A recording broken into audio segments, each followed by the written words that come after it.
Hi guys, welcome back. तो आज के इस वीडियो में हम सितंबर 2025 के एग्जाम पेपर सॉल्व कर रहे हैं ऑफ बिजनेस इकोनॉमिक्स। तो चलिए स्टार्ट करते हैं। Question number 1, marginal standing facility MSF rate is the penal rate at which central bank lend money to banks over the rate available under the repo policy. Which of the following are the correct options to calculate MSF rate? Okay तो MSF rate का correct formula कौन सा है? Option 1, MSF rate is equals to repo rate plus 1 MSF rate, MSF rate is equals to repo rate minus 1 MSF rate, MSF rate is equals to repo rate plus 1 या फिर MSF rate is equals to repo rate minus 1।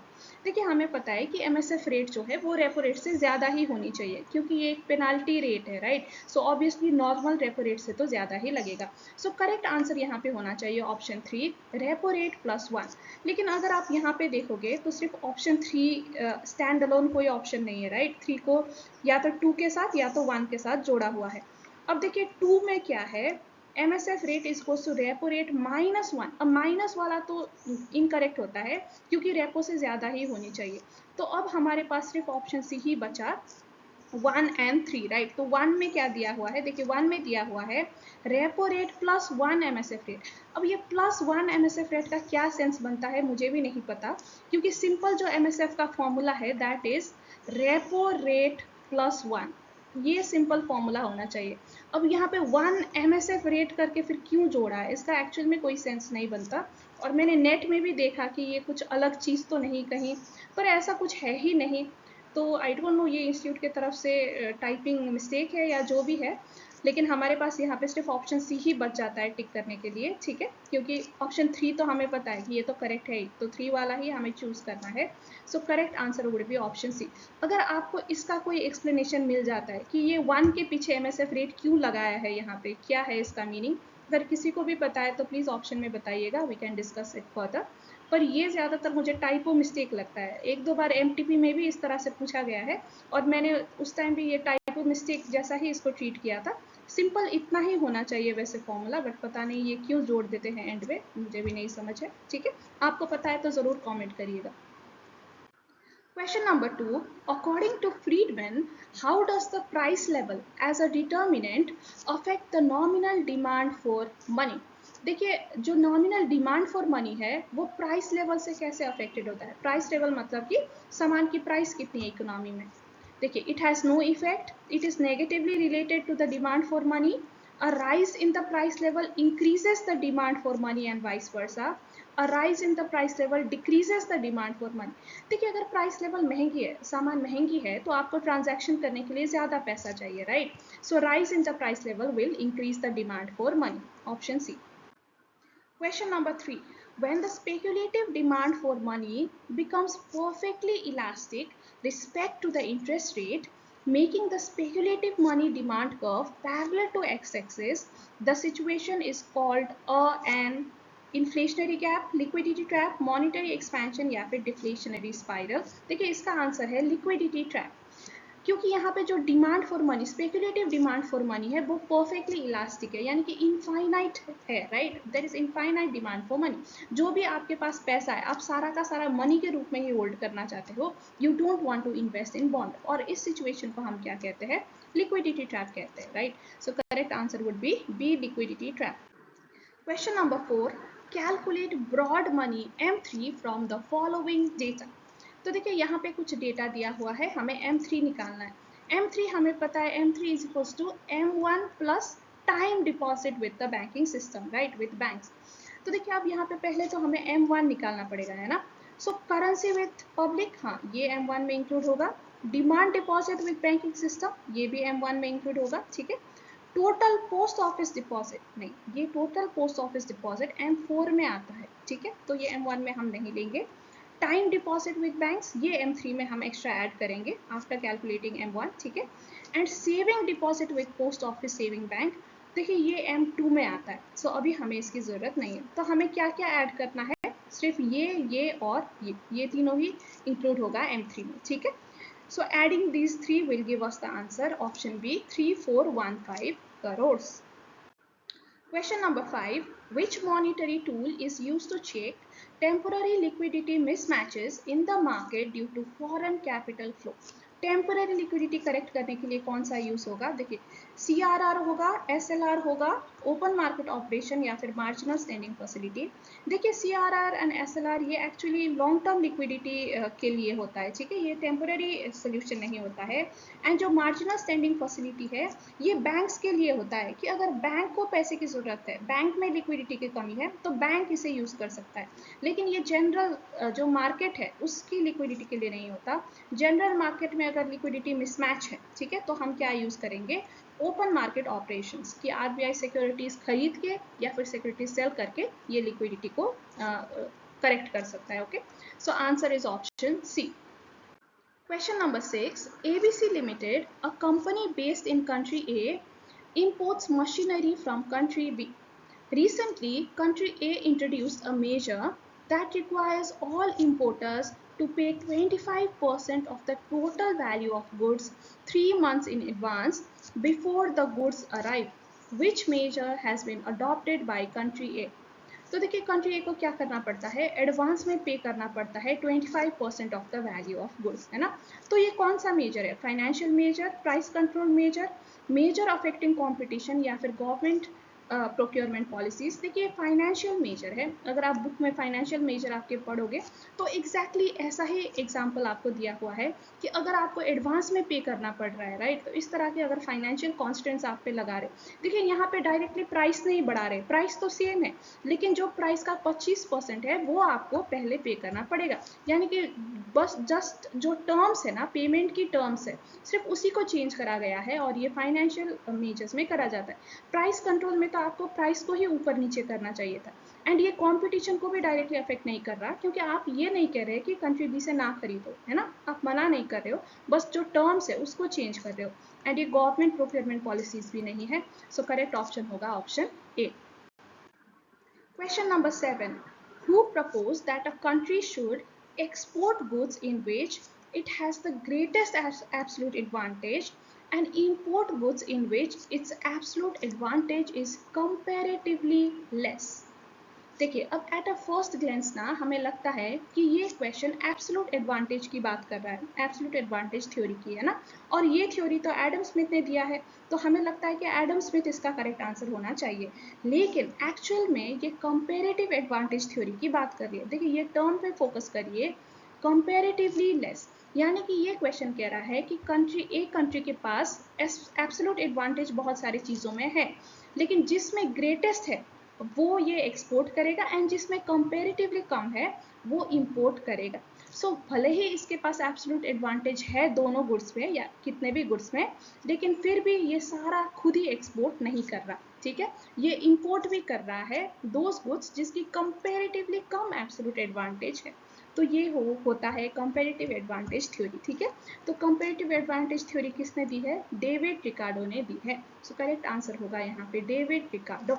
हमें ये word पे यहाँ पे ध्यान देना था जो बहुत सारे बच्चे मिस कर गए, ठीक है। Question number 8. Which of the following consists of a group of countries that have a free trade agreement among themselves and may apply a common external tariff to other countries? तो देखिए, यहाँ पे जो keyword है ना वो मे है, ठीक है, क्योंकि मे के वजह से यहाँ पे आंसर आपका चेंज होता है। ऑप्शन देखिए, regional preferential trade agreement, free trade area, economy and monetary union या फिर trading block. The answer is trading block, है ना, क्योंकि ट्रेडिंग ब्लॉक में क्या होता है? फ्री ट्रेडिंग अग्रीमेंट होता है एंड देयर मे और may not be a common external tariff. तो क्योंकि यहाँ पे मे वर्ड यूज किया है, सो trading block would be the answer. Question number 9. Country X has seen an increase in its real effective exchange rate. As a result, country X's goods are becoming more expensive for foreign buyers and imports from other countries are becoming cheap. What is the likely impact on country X's economy? Export from country X will increase? नहीं, क्योंकि देखिए country x के जो good है वो तो expensive हो रहा है, राइट, फॉरेन बायर्स के लिए, तो आप वो ज़्यादा नहीं खरीदना चाहेंगे, वो कम खरीदेंगे, राइट। सो एक्सपोर्ट यहाँ पे डिक्रीज होगा, इंक्रीज नहीं होगा। Import to country X will become more expensive, नहीं, क्वेश्चन खुद ही कह रहा है कि जो इम्पोर्ट है वो तो चीपर हुई है, तो एक्सपेंसिव कैसे हो गया, ठीक है। Export from country will become less competitive. Yes, अब कंट्री एक्स की एक्सपोर्ट जो है वो लेस कॉम्पिटेटिव हो गई है क्योंकि लोग पहले से कम खरीद रहे हैं from country X because expensive हो गई है। ठीक है, so this is correct. Import to country X will decrease, नहीं इम्पोर्ट बढ़ेगा क्योंकि इम्पोर्ट चीपर हुआ। So this is also not correct. ठीक है, सो करेक्ट आंसर होगा यहाँ पे सिर्फ option C. Question number 10. In which of the following forms of FDI 100% investment is allowed under the automatic route for airport project in India? Brownfield investment, greenfield investment, joint venture या फिर subsidiary establishment? The answer is brownfield investment. देखिए ये आपके book में दिया हुआ है कि brownfield investment में 100% FDI is allowed under automatic rule in brownfield investment for airport project. देखिए ब्राउनफील्ड एयरपोर्ट प्रोजेक्ट के लिए 100% एफडीआई अलाउड है। ये मैंने आपके बुक से ही लिया हुआ है, पोर्शन काट के यहाँ पे रखा हुआ है क्योंकि बहुत सारे बच्चे इसमें कंफ्यूज है और कुछ टीचर इसमें ग्रीन फील्ड इन्वेस्टमेंट को करेक्ट बता रहे हैं जो कि नहीं है। ये आपके आईसीआई के मॉड्यूल से ही मैंने काट के रखा है। तो यहाँ पे क्लियरली लिखा है ब्राउनफील्ड एयरपोर्ट प्रोजेक्ट के लिए 100% एफडीआई अंडर ऑटोमेटिक रूट है। ठीक है, सो आंसर होगा brownfield investment. Question number 11. The government of India has imposed tariff on steel product as under 5% ad valorem or 800 per ton, whichever is higher. It is an example of compound tariff, mixed tariff, ad valorem tariff या फिर bound tariff. देखिए ये example है mix tariff की। जब यहाँ पे और लग जाता है ना, या तो परसेंटेज या तो एक फिक्स्ड अमाउंट, और इधर और होता है तो मिक्स्ड होता है। अगर दोनों ही लगता, ठीक है, परसेंटेज प्लस फिक्स अमाउंट, तब जाके ये कॉम्पाउंड टैरिफ होता है। तो answer is mix tariff. Question number 12. Which of the following is not the advantage of a fixed exchange rate regime? An increase in speculation on exchange rate movements. देखिए speculation तो सिर्फ floating rate में हो सकता है, fix में तो change ही नहीं होता, तो स्पेकुलेशन कैसे होगा, है ना। सो this is not the advantage. ठीक है, हमारा आंसर यही लग रहा है मुझे, बाकी भी देख लेते हैं। Enhances international trade and investment. देखिए ये तो एडवांटेज है, ठीक है, दिस इज एन एडवांटेज क्योंकि फिक्स्ड में बिकॉज स्टेबिलिटी रहती है, सो ट्रेड एंड जो इन्वेस्टमेंट है वो इनहेंस हो जाता है। Avoids currency fluctuations and eliminates exchange rate risk, ये भी एडवांटेज है ना। And enhances the credibility of countries monetary policy, क्योंकि स्पेकुलेटिव नहीं है, राइट, मतलब अप एंड डाउन नहीं है, तो ये स्टेबल है, तो इससे क्रेडिबिलिटी भी बढ़ती है, ये भी एडवांटेज है। So not advantage is only option A. Question number 13. An anti-dumping duty is a protectionist tariff that a domestic government imposes on imports that it believes are priced below dash. Export price, production cost, fair market value या फिर import duty। देखिए अगर कोई good उसकी fair market value से भी कम में दूसरी कंट्री में बेची जा रही है, राइट, यूजुअली अगर आपने होम मार्केट के प्राइस से भी कम में या फिर जो उसकी एवरेज कॉस्ट है, नॉट जस्ट प्रोडक्शन कॉस्ट, जो एवरेज कॉस्ट है, ठीक है, अगर उससे भी कम में बेची जा रही है तो हम उसे डंपिंग कहते हैं ना, और उससे बचाने के लिए एंटी डंपिंग ड्यूटी लगाई जाती है। तो यहाँ पे हम फेयर मार्केट वैल्यू देखते हैं कि फेयर मार्केट वैल्यू से कम है कि नहीं। ठीक है, so correct answer would be option C. Question number 14. Which of the following is not an example of technical barriers to trade, TBT? Eco labelling, import quotas, quality standards या फिर organic certifications.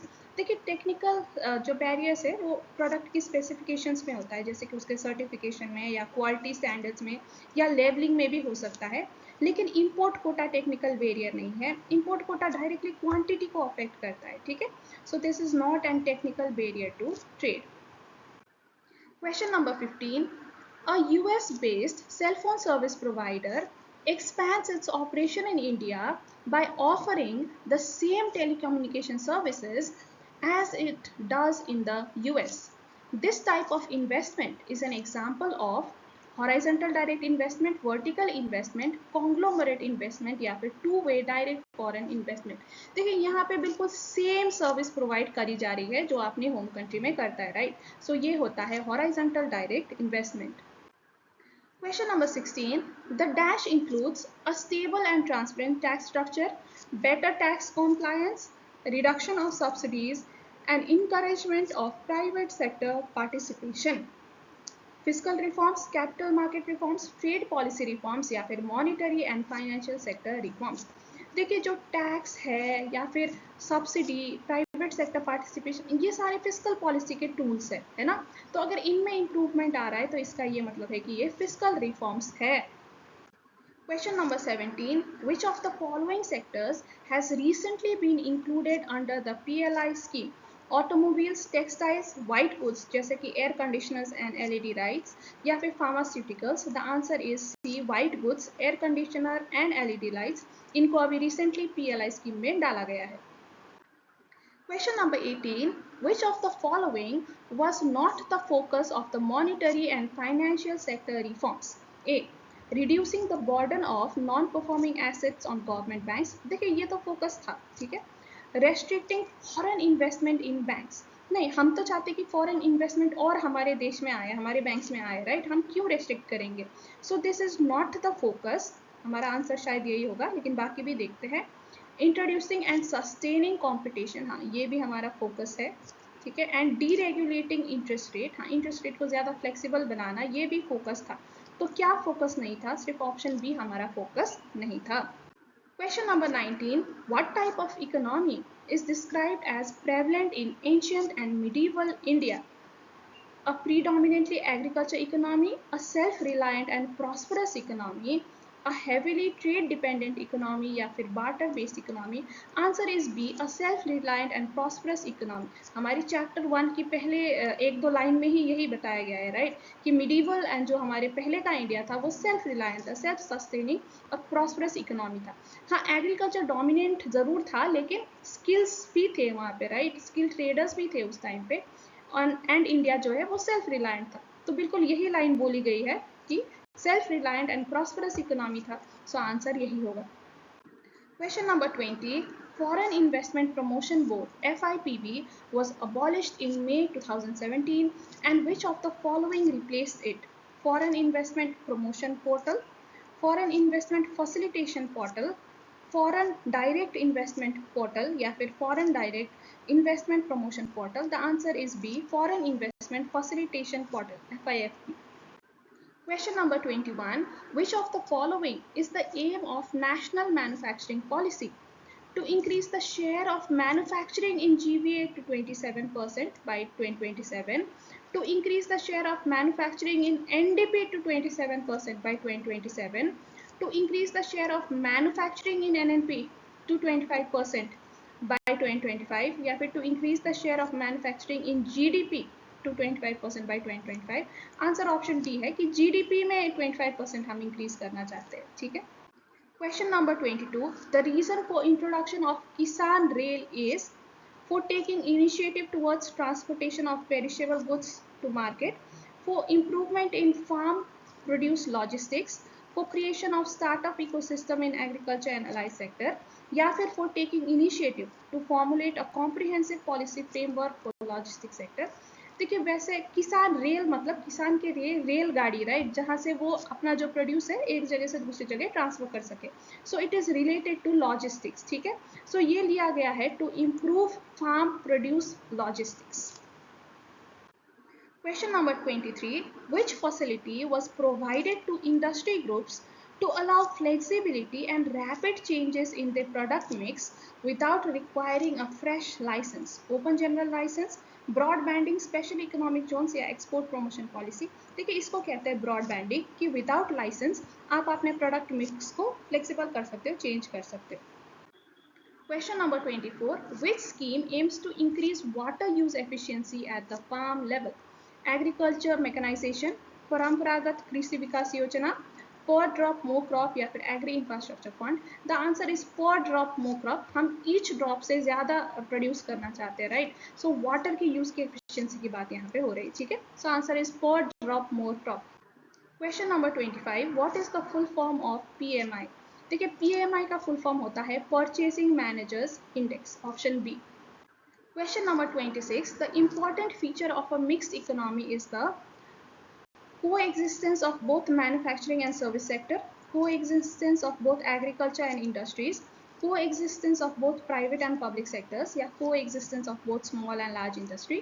Answer is coexistence of both private and public sectors. Question number 27. Which of the following is not covered under macro? Balance of payment, ये तो macro है. The overall level of saving and investment भी macro है. The level of employment भी macro है. लेकिन behavior of firms ये micro है, right? So this is not covered under macro.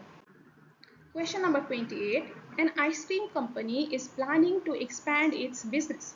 Before making decision, it studies various economic factors जैसे कि consumer preference, pricing strategy, employee wage, and ideal location for its outlet. Which level of economy does the company analyze for expansion? तो ये सारे चीज जो analyse कर रहा है ये सारे माइक्रो इकोनॉमी में आता है, right? So answer is option B, micro economy. Question number 29. Which of the following is true in relation to socialist economy? Statement 1. Relative inequality of income distribution in the society. देखिए ये तो capitalist economy में होता है, right? Statement 2. Freedom from hunger is guaranteed, but consumer sovereignty gets restricted. हाँ, ये socialist economy का feature है, लेकिन बाकी भी देख लेते हैं. Market forces have major role in the allocation. नहीं, socialist में तो government का major role होता है, ये capitalist का feature है. Statement 4. Buyers ultimately determine which goods and services will be produced. Again, ये भी capitalist economy में होता है, not in socialist. तो socialist के लिए correct है सिर्फ statement 2. तो हमारा आंसर होगा statement 2. Question number 30. Demand is said to be elastic if elasticity is 1, elasticity is greater than 1, elasticity is less than 1 या elasticity is 0. देखिए elastic का मतलब होता है elasticity greater than 1, है ना? Question number 31. The consumer is in equilibrium position at a point where the price line is cutting an indifference curve, below an indifference curve, tangent to an indifference curve या फिर above an indifference curve. देखिए equilibrium में price line should be tangent to the indifference curve. Question number 32. Which one of the following is not the characteristic of a capitalist economy?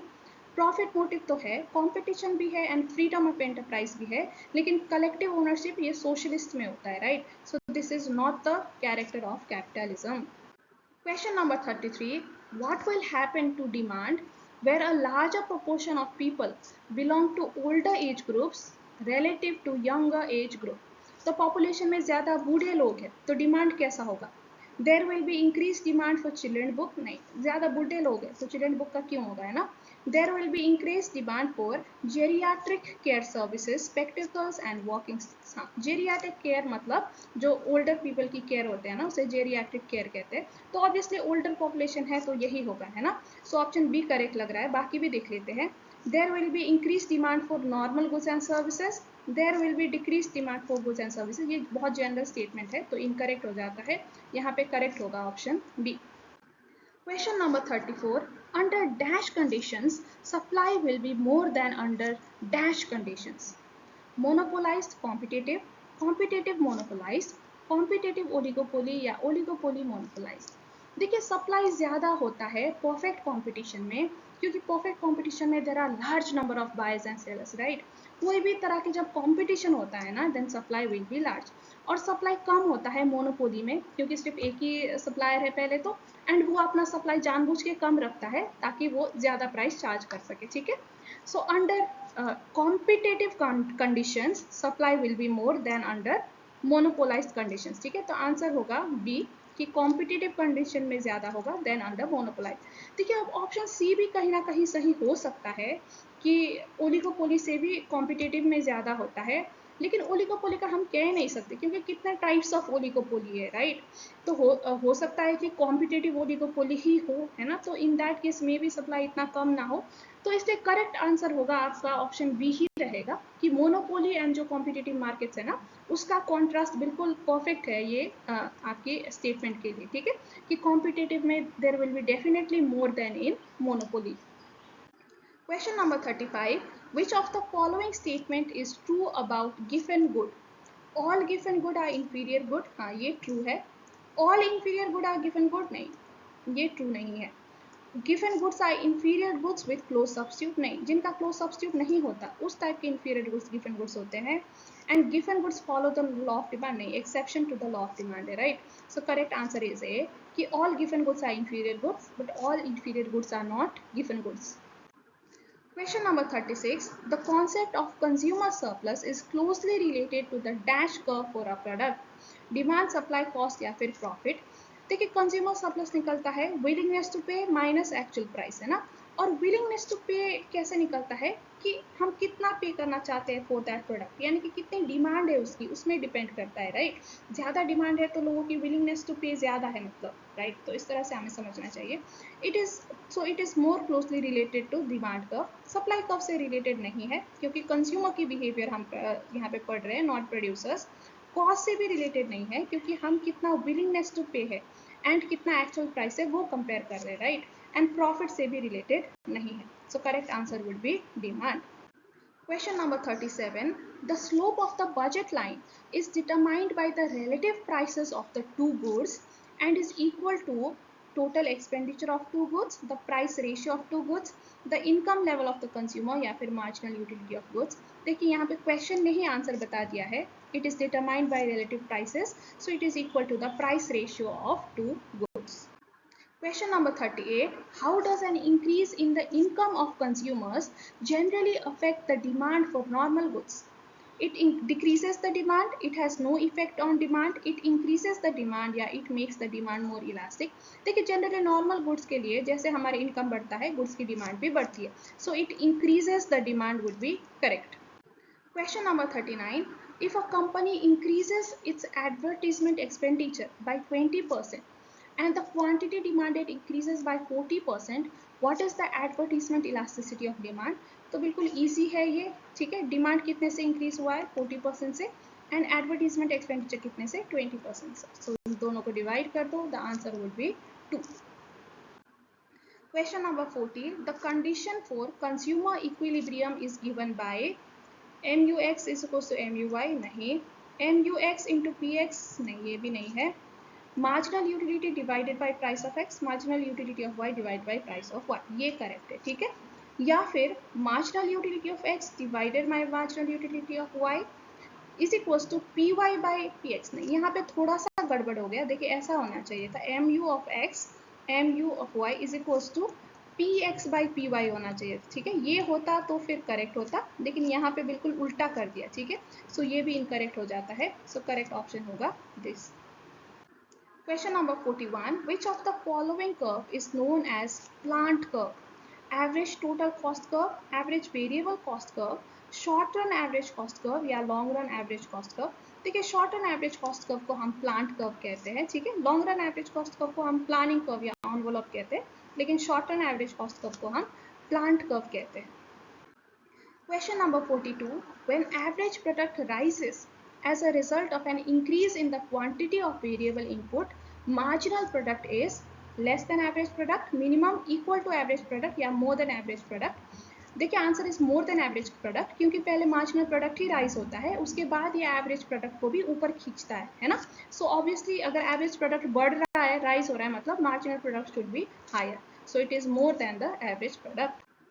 Okay, now based on the information given in the following table, answer question 43 to 45. 43. What will be the average product when quantity of labor is 3? तो देखिए ये हमारा table रहा, हमें क्या निकालना है? Average product when labour is 3. तो देखिए लेबर 3 यहाँ पे है, टोटल प्रोडक्ट हमें पता है, तो एवरेज प्रोडक्ट कितना होगा? Total product divided by the quantity of labour, है ना. तो 66 divide by 3, this will give us 22. So answer is 22. Now same table से हमें 44 भी सॉल्व करना है. What will be the total product when quantity of labour is 5? तो 5 यहाँ पे है, 5 की हमें ये टोटल प्रोडक्ट निकालनी है. तो देखिए हमें क्या पता है, हमें मार्जिनल प्रोडक्ट पता है एंड फोर्थ की हमें एवरेज प्रोडक्ट पता है. तो एक बार हम क्या करते हैं, फोर्थ की टोटल प्रोडक्ट निकाल लेते हैं, ठीक है. फिर इसमें ना हम ये फिफ्थ की मार्जिनल प्रोडक्ट ऐड कर देंगे, तो हमारा टोटल प्रोडक्ट फॉर फिफ्थ आ जाएगा, ठीक है. तो फोर्थ का टोटल प्रोडक्ट कैसे निकालेंगे?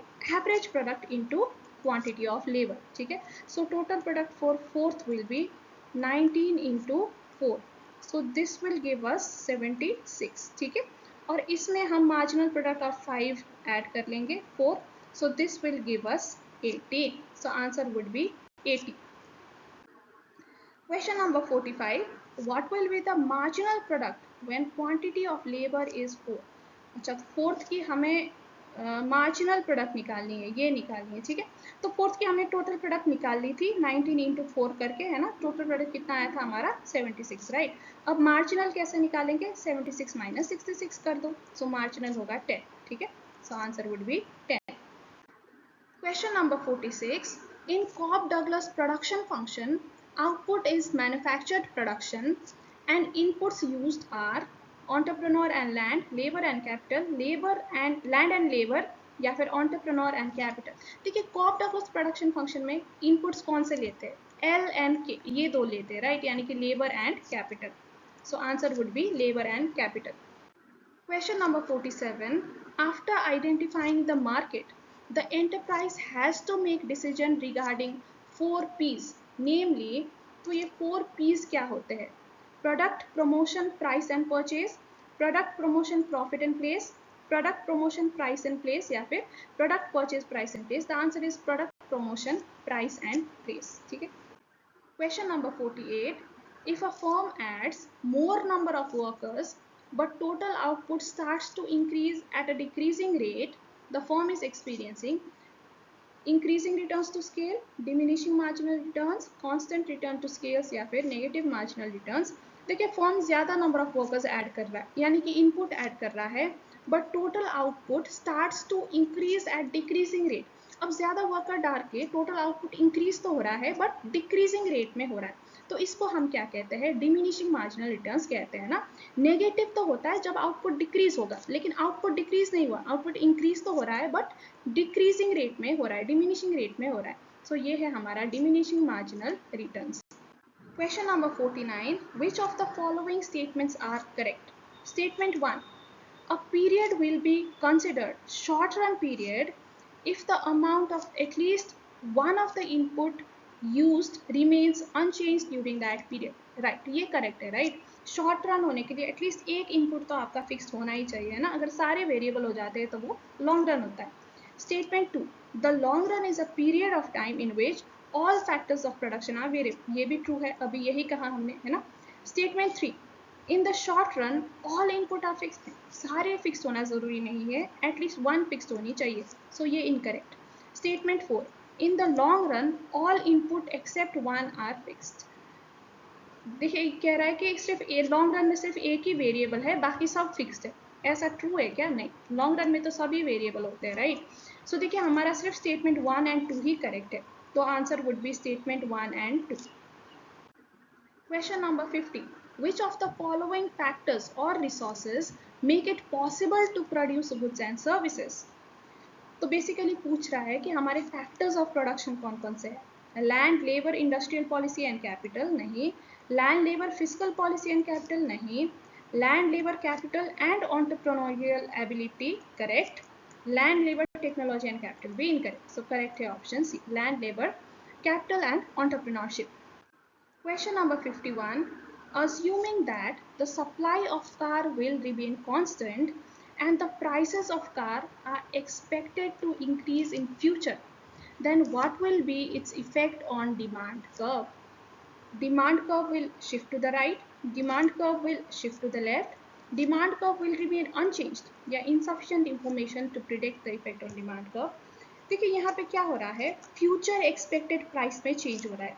अब ये अदर डिटर्मिनेंट्स ऑफ डिमांड में आते हैं, राइट। और जब अदर डिटर्मिनेंट चेंज होता है तो डिमांड कर्व शिफ्ट करता है।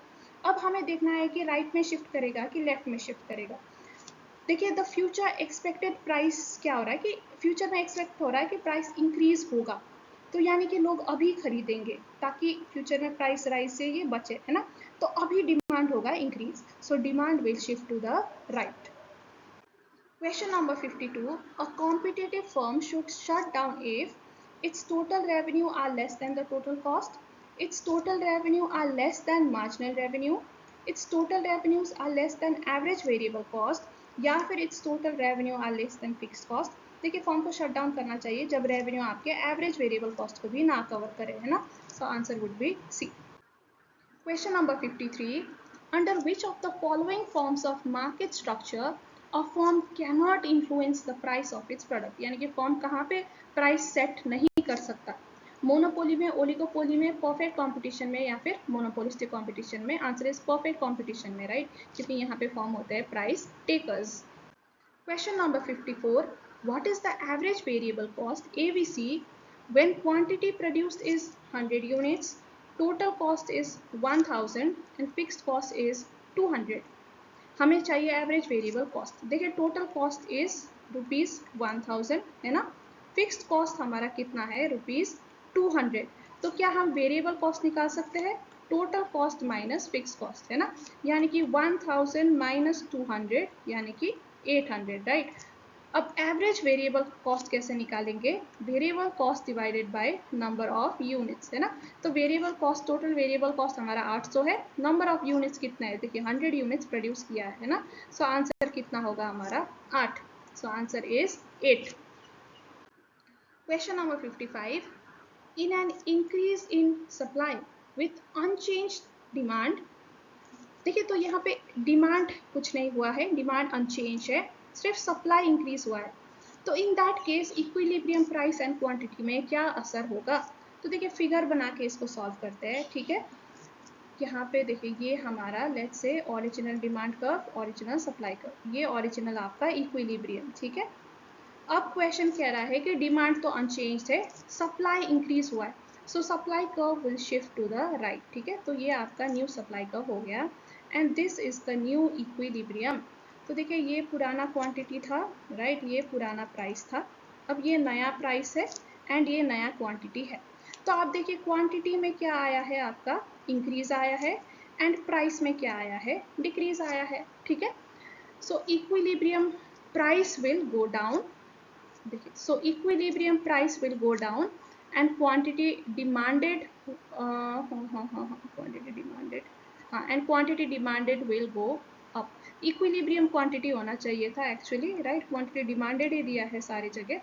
सो anyhow this option will be correct, जहाँ प्राइस नीचे जा रहा है लेकिन क्वांटिटी विल गो अप, ठीक है। Option A would be correct. Question number 56. Which of the following is a fundamental cause for the creation of monopoly? Barriers to entry, low startup cost, high competition या equal distribution of resources? देखिए monopoly का main कारण है because of barriers to entry, क्योंकि कोई और आ नहीं सकता, राइट, इसीलिए तो सिर्फ सिंगल फर्म काम कर रहा है ना।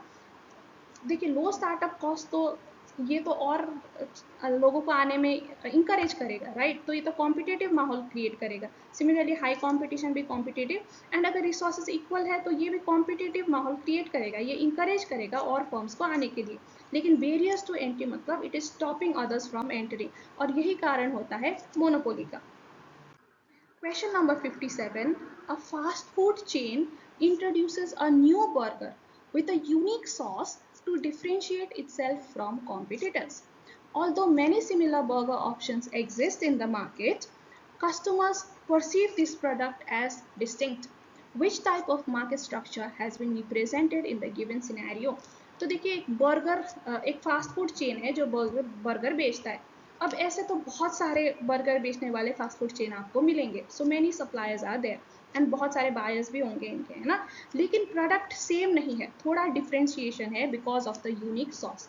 तो ऐसा कहाँ पे होता है? मोनोपोलिस्टिक कॉम्पिटिशन में, राइट, जहाँ नंबर ऑफ सेलर्स तो ज़्यादा है लेकिन still the product is a bit differentiated to the others. Question number 58. Identify the correct formula for marginal revenue MR when there is 1 unit change in output.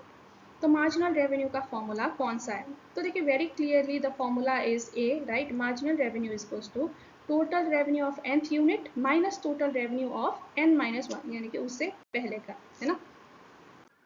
Question number 59.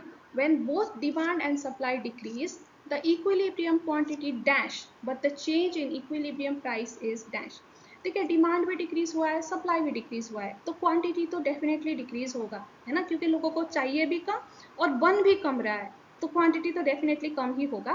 लेकिन price का हम कह नहीं सकते, प्राइस डिपेंड करता है कि demand ज़्यादा डिक्रीज होता है कि सप्लाई ज़्यादा प्रोपोर्शन में डिक्रीज होता है, ठीक है। So the equilibrium quantity will definitely decrease, but price will be uncertain. Question number 60. Aluminium industry is the example of competitive oligopoly, perfect oligopoly, collusive oligopoly या open oligopoly? Answer is perfect oligopoly, क्योंकि यहाँ पे homogeneous goods produce हो रहा है। Aluminium क्या है, ये होमोजीनियस है, आइडेंटिकल प्रोडक्ट होता है, ठीक है, every aluminium is same, so that's why ये परफेक्ट ओलिगोपोली है। Question number 61. Kinked demand curve is found under monopoly, monopsony, duopoly या oligopoly? Very easy, it is found under oligopoly, है ना? Question number 62. Which one of the following is not the objective of price discrimination? Price discrimination का उद्देश्य नहीं है इनमें से कौन सा? To earn maximum profit, ये तो ऑब्जेक्टिव है भाई। To enjoy economics of scale, ये भी है, क्योंकि आप प्राइस डिस्क्रिमिनेट करके ज़्यादा अपना कस्टमर बेस बनाना चाहते हो, राइट? तो ज़्यादा आप प्रोड्यूस करके ज़्यादा लोगों को देना चाहते हो, so it may create economics of scale. To hold excess stock, देखिए आप तो बेचना चाहते हो, थोड़ी ना होल्ड करके रखना चाहते हो, राइट? आप ज़्यादा बेचना चाहते हो इसलिए डिस्क्रिमिनेट कर रहे हो, so this is not the objective.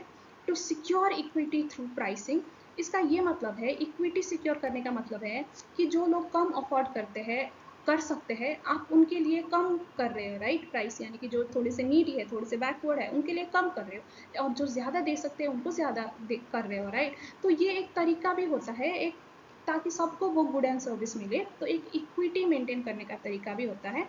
Government अक्सर इसे यूज करती है टू मेंटेन इक्विटी, ठीक है? तो ये भी करेक्ट होता है। सो इनकरेक्ट जो ऑब्जेक्ट नहीं है, that is to hold excess stock. Question number 63. Which type of firm has the market power to charge a price above the marginal cost and earn a positive profit? A perfectly competitive firm? नहीं, ये तो price shutter नहीं होता, taker होता है, right? A monopolistically competitive firm, a monopoly firm या फिर firm in oligopolistic market? देखिए इसका सबसे परफेक्ट एग्जाम्पल तो मोनोपोली ही है, क्योंकि उसके पास सबसे ज़्यादा मार्केट पावर होता है और वो मार्जिनल कॉस्ट से बहुत हाई प्राइस चार्ज कर सकता है and earn profit.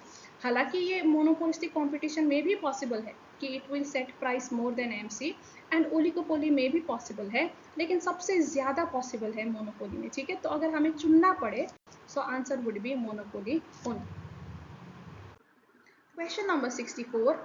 Suppose that the cost of producing 1000 units of a product by a firm is 15,000.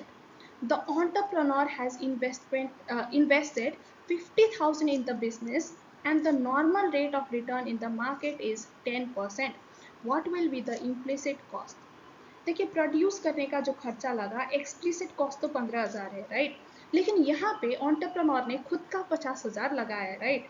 अगर ये मार्केट में कहीं और लगाता तो उसे 10% रिटर्न आता 50,000 में, तो कितना रिटर्न आता? 10% ऑफ 50,000, दैट इज योर 5,000, है ना? 5,000 उसको रिटर्न आता, जो कि अभी नहीं आया। तो ये एक हिडन कॉस्ट है, इसी को हम इम्प्लिसिट कॉस्ट कहते हैं ना। So implicit cost would be 5,000 return on own capital, जो खुद के बिजनेस में लगाया instead of investing outside. Question number 65.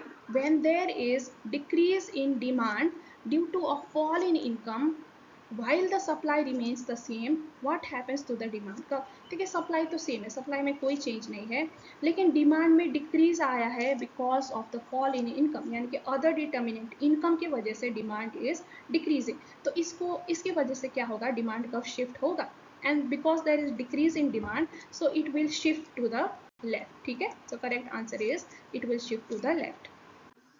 Okay, now consider the following data and answer question 66 to 68. तो देखिए डेटा क्या दिया हुआ है, वेरियस फाइनेंशियल ईयर हमें दिया है एंड उनका जीडीपी डिक्रेटर हमें दिया हुआ है ना। तो क्वेश्चन 66 को क्या चाहिए, देखिए what will be the inflation rate for the financial year 2022-23 as compared to 2021-2022। तो देखिए ये दो ईयर का कंपेयर करके हमें इन्फ्लेशन रेट निकालना है, तो कैसे निकालेंगे?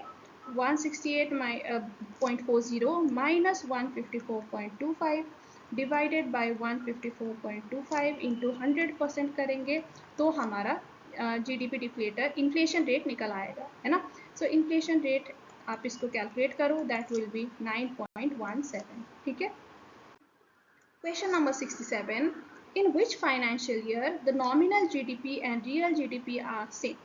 देखिए nominal GDP and real GDP same होते हैं बेस ईयर में, जब हमारा जीडीपी डिफ्लेटर 100 हो, है ना? सो 2020-2021 में, ठीक है, financial year 2020-2021। Question number 68, in which financial year price level has fallen.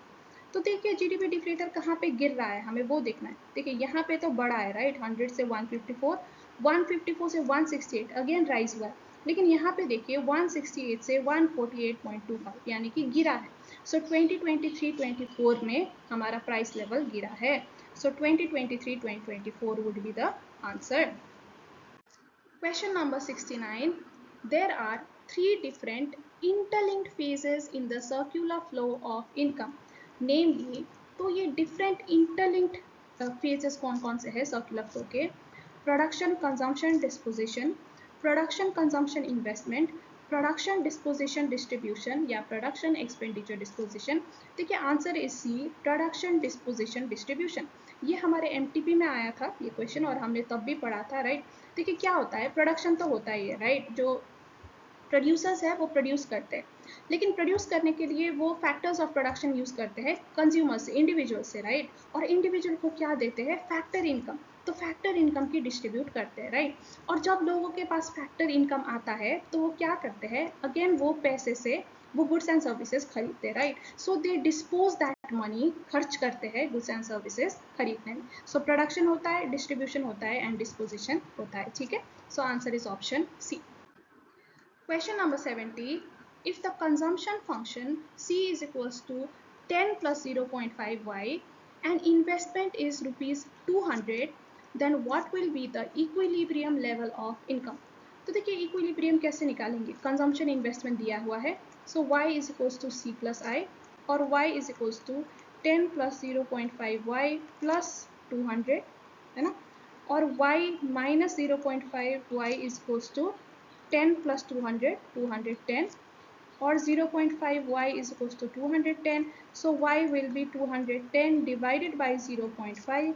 So this will give us 420. ठीक है, so answer would be 420. Question number 71. The maximum value of investment multiplier will be infinity when the value of MPC is 1, MPC is minus 1, APC is 1 या MPS is minus 1. देखिए multiplier, investment multiplier कब infinite होता है। देखिए multiplier का formula क्या है, K is equals to 1 divided by 1 minus MPC। अब ये K को इनफाइनाइट होने के लिए ये जो डिनोमिनेटर है ये 0 होनी चाहिए right. So MPC should be equal to 1 है ना, तो तब डिनोमिनेटर क्या होगा, देखिए 1 डिवाइडेड बाय 1 माइनस 1 होगा, 1 डिवाइडेड बाय 0 होगा, सो this will give us infinity. So answer is when MPC is 1। आप इस तरह से भी समझ सकते हो। देखिए हमने ये कहा था कि मार्जिनल प्रोपेंसिटी टू कंज्यूम अगर ज़्यादा होगा तो ज़्यादा बार मल्टीप्लाई करेगा है ना, एंड अगर 1 है यानी कि इंसान अपना सारा पैसा कंज्यूम ही कर रहा है तो जो साइकिल है मल्टीप्लाई होने का वो कभी खत्म ही नहीं होगा, वो चलता ही रहेगा, ठीक है। So that's why it will be infinite. So answer is MPC is 1. Okay, question number 72. Calculate the consumption of fixed capital depreciation from the following data. तो देखिए डेटा में हमें क्या क्या दिया हुआ है, GDP-MP, NNP-MP, indirect tax subsidy and NFIA। तो देखिए हमें अगर NNP-MP निकालनी है फ्रॉम GDP-MP तो हम क्या करेंगे, देखिए पहले तो हमें ग्रॉस को नेट में कन्वर्ट करना है ना, तो फिर हम क्या करेंगे, डेप्रिसिएशन को लेस करेंगे है ना, और हमें डोमेस्टिक को नेशनल में कन्वर्ट करना है तो हम NFIA ऐड करेंगे राइट। सो ये हमारा फॉर्मूला हो जाएगा। देखिए दोनों मार्केट प्राइस में ही है तो नेट इनडायरेक्ट टैक्स का हमें कुछ नहीं करना, तो इनडायरेक्ट टैक्स एंड सब्सिडी का यहाँ हमें कुछ नहीं करना, तो हमें बस ये 3 फिगर्स यहाँ पे चाहिए।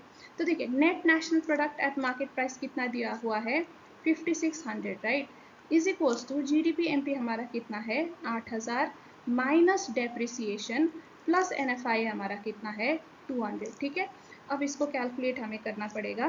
देखिए डेप्रिसिएशन को इस साइड पे ले आते हैं, depreciation is equals to 8000 minus 5600 plus 200। So what will the answer be here, देखिए 8000 8200 minus 5600 right, so this will be your 2600 है ना।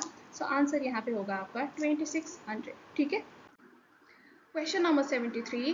If national income increases from rupees 500 crores to 2500 crores due to an increase in investment of rupees 200 crores, what will be the value of marginal propensity to consume? तो देखिए national income कितना increase हुआ है 500 से 2500 crore. Change in national income is equals to 2500 minus 500 is equals to 2000. ठीक है. And investment कितने से इंक्रीज हुआ है 200 करोड़ से. So change in investment is 200 crore है ना. सो देखिए what will be the MP. अब हमें एमपीसी निकालनी है तो पहले तो हम मल्टीप्लायर निकाल लेते हैं. Multiplier will be delta Y minus delta I है ना. So 2000 divided by 200 so this will give us 10. और मल्टीप्लायर हमें पता है कि फॉर्मूला क्या है 1 divided by 1 minus MPC right. So देखिए यहाँ पे कंटिन्यू करते हैं. So 10 is equals to 1 divided by 1 minus MPC right. और 1 minus MPC will be equal to 1 divide by 10. ठीक है. और 1 माइनस एमपीसी विल बी 0.1 और MPC will be equal to 1 minus 0.1, so this will give us 0.9. So answer would be 0.9. Question number 74. Calculate the net factor income from abroad from the following data. NDP MP हमें दिया हुआ है, NNP MP भी दिया हुआ है, and net indirect tax and depreciation. देखिए domestic से अगर हमें नेट में जाना है तो हमें net factor income from abroad चाहिए है ना. अब देखिए यहाँ पे दोनों ही नेट नेट है यानी कि डेप्रिसिएशन का कुछ नहीं करना. दोनों ही मार्केट प्राइस में है तो फिर हमें इनडायरेक्ट टैक्स का भी कुछ नहीं करना. तो ये दोनों की हमें ज़रूरत नहीं. ठीक है. देखिए NNP MP will be equal to net domestic product at market price plus NFI है ना. डोमेस्टिक में अगर हम NFI ऐड करेंगे तो हमें नेशनल मिलेगा. तो देखिए NNP MP हमें दिया हुआ है which is 12,000 right.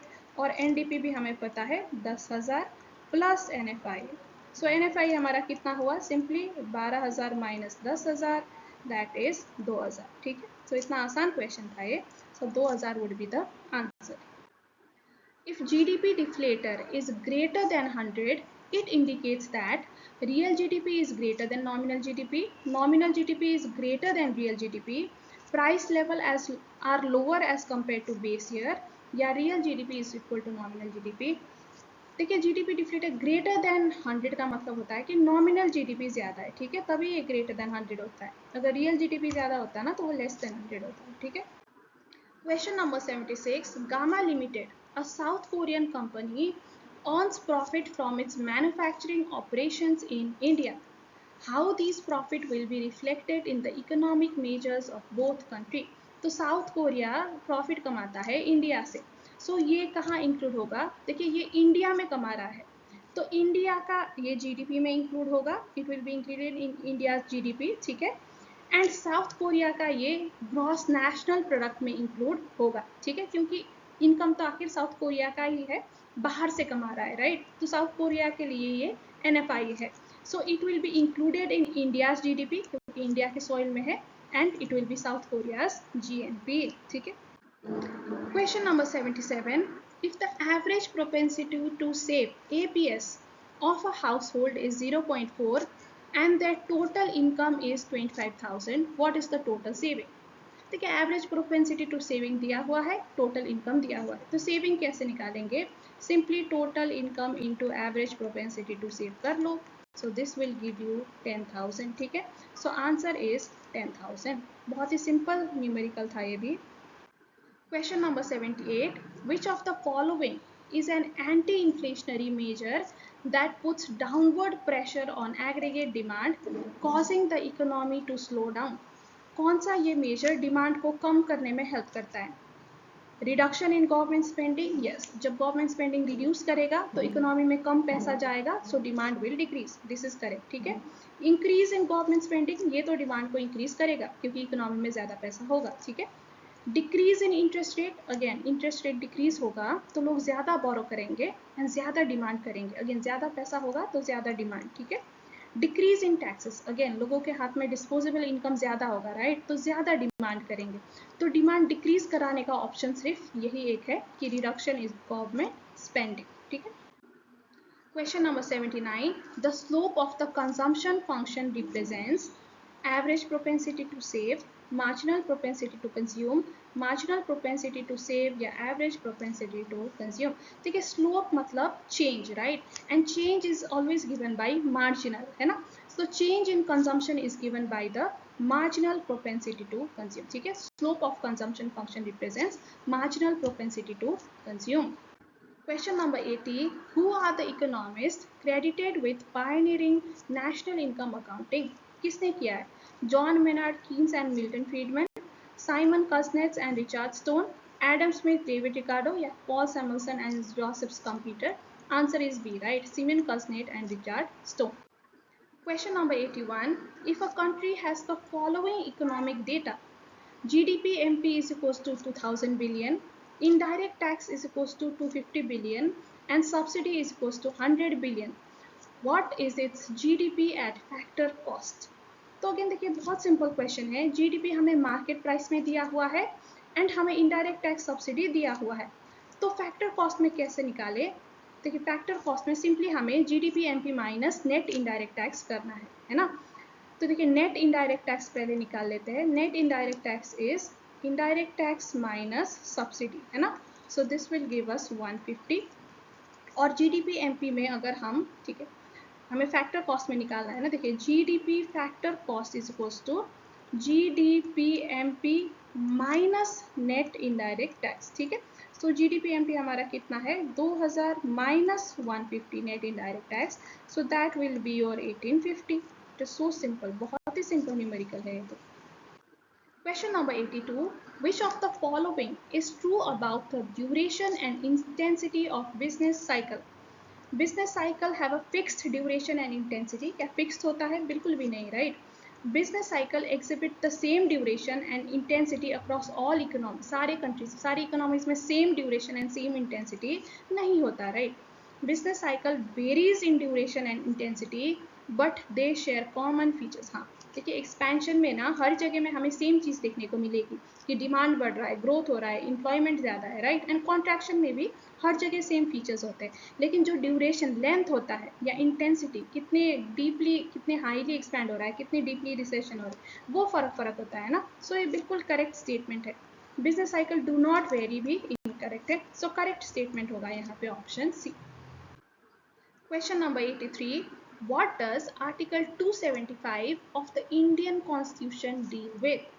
Surcharge on certain duties and taxes for the purpose of union, statutory grant in aid from union to certain states, grant for any public purpose या loan for public purpose. ठीक है, Article 275 deals with statutory grant in aids from union to state. ठीक है, so option B. Question number 84. The advent of mobile phones, which led to a boom in the telecom industry, exemplifies which external cause of business cycle? Technology disruption, technology shocks, technology regulations या technology limitations. देखिए इनमें से जो external cause as a external cause identified है business cycle में, that is your technological shock, technology shocks. ठीक है, इसलिए आंसर यही होगा. देखिए एट अ ग्लैंस हमें डिसरप्शन भी सही लग सकता है, लेकिन बिजनेस साइकिल में ये एक आइडेंटिफाइड एक्सटर्नल कॉज नहीं है. एक आइडेंटिफाइड एक्सटर्नल कॉज जो आपके बुक में भी दिया हुआ है, that is technological shock, war, post war, right, and technology shocks ऐसे करके दिया हुआ है. So answer would be technology shocks. Question number 85. Which of the following best describes the economic condition during bad trade in a business cycle? Okay, bad phase में क्या characteristic होगा? देखिए rising prices and low unemployment rate, नहीं, ये तो economy boom में होता है ना. Falling prices and high unemployment rate, हाँ ये हो सकता है. जब कंडीशन बुरी होती है तो प्राइस गिरती है, बेरोजगारी बढ़ती है ना. High consumer confidence and rising wages, ये तो अगेन गुड फेज में होता है. इंक्रीजिंग डिमांड एंड प्रोडक्शन भी गुड फेज में होता है. सो बैड फेज में सिर्फ ऑप्शन बी ही होगा. Question number 86. Business cycle typically consists of which of the following phases? Inflation, deflation, stagflation या growth, expansion, peak, contraction, trough, recession, depression, boom, stabilization, peak, decline, recovery या boom. Very easy. Expansion, peak, contraction and trough. Question number 87. The government's use of proceeds from progressive taxes to supply essential food grains at highly subsidized prices to BPL household is an example of। तो देखिए government क्या कर रहा है, progressive taxes से पैसा ले रहा है right from rich people and then it is using it to subsidize prices to BPL यानी कि below poverty line households. Subsidize करना मतलब उनके प्राइस कम कर देना है ना, तो अमीर से लेके गरीब को देने का काम यहाँ पे गवर्नमेंट कर रहा है। तो ये कौन से फंक्शन में आएगा, एलोकेशन में, स्टेबिलाईजेशन में, रीडिस्ट्रीब्यूशन में या प्रोडक्शन में? Answer is redistribution function right. Question number 88. The Right of Children to Free and Compulsory Education Act 2009, which mandates free and compulsory education for every child between the age of 6 to 14 years, is an example of government intervention in case of merit goods, in case of demerit goods, public goods या फिर to correct externality. देखिए education एक merit good है right, हम सबको पता है, first example ही दिमाग में एजुकेशन ही आता है ना। सो this is an example of government intervention in case of merit good. Question number 89. Who introduced the concept of collective consumption goods, which later came to be known as public goods? Milton Friedman, John Maynard Keynes, Paul A. Samuelson या Adam Smith? The answer is Paul A. Samuelson. इन्होंने introduce किया था concept of collective consumption goods. Question number 90. If a government's revenue receipts for a year are 10,000 crores, capital receipts excluding borrowing are 2,000 crores, revenue expenditure is 12,000 crores and capital expenditure is 5,000 crores, what is the fiscal deficit? तो देखिए सारा चीज तो दिया हुआ है, revenue receipt भी दिया है, कैपिटल रिसीट एक्सक्लूडिंग बोरोइंग भी दिया है, रेवेन्यू एक्सपेंडिचर, कैपिटल एक्सपेंडिचर। तो देखिए दोनों रिसीप्ट्स को ऐड करिए तो हमारा टोटल रिसीप्ट आ जाएगा। देखिए 10,000 प्लस 2,000 राइट, ये हमारा टोटल रिसीप्ट एक्सक्लूडिंग बोरोइंग हो गया है ना। सो 12,000 एंड एक्सपेंडिचर को भी ऐड करिए, 12,000 प्लस 5,000 राइट, सो कितना हुआ 17,000 है ना। तो आप सब्ट्रैक्ट कर दीजिए इन दोनों को, the answer would B fiscal deficit है ना। सो आंसर कितना होगा यहाँ पे 17 minus 12, that will give you 5,000 crore. 91. Contractionary fiscal policy typically involves. देखिए अब कॉन्ट्रैक्शनरी पॉलिसी में हम क्या करते हैं, डिमांड को कम करने की कोशिश करते हैं राइट। तो अब कैसे होगा डिमांड का, देखिए increasing government spending and reducing taxes, इससे तो डिमांड बढ़ेगा है ना, क्योंकि गवर्नमेंट स्पेंड करेगी, इकोनॉमी में पैसा आएगा, अगेन टैक्स कम करने से भी लोगों के हाथ में पैसा आएगा। सो this is not contractionary. Reducing government spending and increasing taxes, हाँ ये कॉन्ट्रैक्शनरी है क्योंकि ये डिमांड को कम करेगा। Again increasing government spending and increasing taxes, ये भी इनकरेक्ट हो जाता है। And reducing both government spending and taxes, government spending reduce करके तो डिमांड कंट्रोल होगा, लेकिन टैक्स कम करेंगे तो अगेन डिमांड बढ़ेगा, तो ये भी नहीं ठीक है। ठीक ऑप्शन है सिर्फ ऑप्शन बी, गवर्नमेंट स्पेंडिंग को रिड्यूस करो और टैक्स को इंक्रीज करो। Question number 92. The situation where market does not supply products at all, despite the fact that such products and services are wanted by the people, is known as temporary market failure, complete market failure, partial market failure या relative market failure। देखिए बिल्कुल ही market ही नहीं है किसी चीज की, तो वो क्या हो गया, missing market, complete market failure. ठीक है, so answer is B, complete market failure. Question number 93. For the initial deposit of rupees 6 lakh, the credit creation is calculated at rupees 50 lakhs. What is the required reserve ratio? तो देखिए यहाँ पे initial deposit 6 lakh है and total credit creation कितना हुआ है 50 lakhs from this 6 lakh right. तो देखिए अगर हम इनिशियल डिपॉजिट को मल्टीप्लायर से मल्टीप्लाई करें then this will give us total credit creation है ना। टोटल क्रेडिट क्रिएशन कैसे आता है, इनिशियल डिपॉजिट इनटू मल्टीप्लायर, तो मल्टीप्लायर हम यहाँ पे इजीली निकाल सकते हैं right. So it is simply 50 lakhs divided by 6 lakhs। सो यहाँ पे हमारा आंसर आएगा 8.33। अब हमें चाहिए reserved ratio right. Reserved ratio कैसे निकालेंगे, reserve ratio multiply is equals to 1 divided by reserve ratio, या फिर reserve ratio is equals to 1 divided by multiplier, that is 1 divided by 8.33। so this will give you 12%, around 12%। ठीक है, so answer would be 12%। Question number 94. Alex has comprehensive car insurance which covers the cost of repairs if his car is damaged in an accident. As a result, he drives most recklessly, knowing that his insurance will cover any damage. Over time, he gets into more accidents and files more insurance claim due to his careless driving. This scenario illustrates which of the following concepts: moral hazard, market power, ramus problem या फिर government intervention. देखिए clearly यहाँ पे Alex क्या कर रहा है, carelessly drive कर रहा है, क्योंकि उसे पता है कि ये जो कॉस्ट है इंश्योरेंस का उसको नहीं बियर करना, इंश्योरेंस कंपनी को करना है ना। तो ये क्लियर केस है मोरल हैजर्ड का। Question number 95. Under Article 266(1) of the Constitution of India, which of the following is used in relation to all fund flows where the government act as a banker? Public account, consolidated fund, contingency fund या state development fund. देखिए government banker की तरह act कर रहा है, मतलब government सिर्फ पैसे को रख रहा है, किसी और का पैसा संभाल के रख रहा है, वो गवर्नमेंट उसको खर्च नहीं कर सकता, उसको अपने एक्सपेंस के लिए यूज़ नहीं कर सकता। तो ऐसा होता है पब्लिक अकाउंट में, जहाँ पब्लिक का पैसा गवर्नमेंट संभाल के रखता है, जैसे कि प्रोविडेंट फंड का पैसा, इस तरह का पैसा रखा जाता है पब्लिक अकाउंट में, ठीक है। और यहाँ आंसर भी यही है, ये अंडर आर्टिकल 266(1) इस तरह से रखा जाता है, ठीक है। Question number 96. Dash is defined as the excess of total estimated expenditure over total estimated revenue and is the difference between all receipts and expenditure, both revenue and capital. Physical deficit, revenue deficit, budgetary या फिर primary deficit. देखिए यहाँ पे सारे ही expenditure आ रहे हैं, revenue capital, and सारे ही income, revenue capital including borrowing also, ठीक है। तो ये किस केस में होता है, बजटरी डेफिसिट के केस में होता है ना। फिजिकल डेफिसिट में हम बोरोइंग को एक्सक्लूड करते हैं, राइट, लेकिन यहाँ पे तो we are also including borrowing, है ना, तो फिजिकल डेफिसिट ये नहीं है। रेवेन्यू डेफिसिट भी नहीं है, क्योंकि रेवेन्यू डेफिसिट में हम सिर्फ रेवेन्यू लेते हैं, राइट, एंड प्राइमरी डेफिसिट में हम इंटरेस्ट लायबिलिटी कम करते हैं, तो ये भी नहीं है। So correct would be budgetary deficit. Question number 97. What is the primary objective of monetary policy in most countries including India? Monetary policy का प्राइमरी ऑब्जेक्टिव क्या है?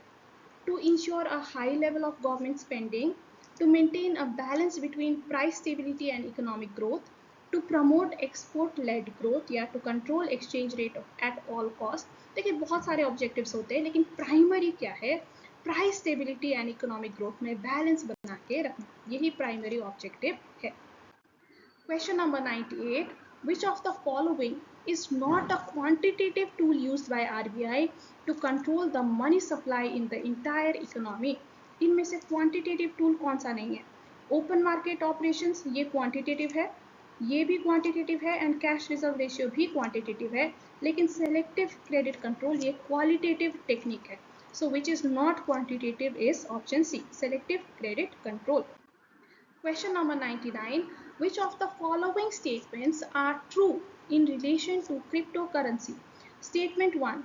These have achieved significant legislative recognition. नहीं, ऐसा significant legally recognized अभी भी बहुत सारी countries में ये नहीं है, right? So this is incorrect. These are not legally recognized in India as currency. Correct. India में ये legally recognized नहीं है.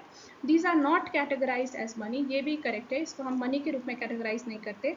In India, it serves as a legitimate form of payment for goods and services in the same way as traditional. नहीं, ये बिल्कुल incorrect है, right? ये पैसों की जगह इसने नहीं लिया है.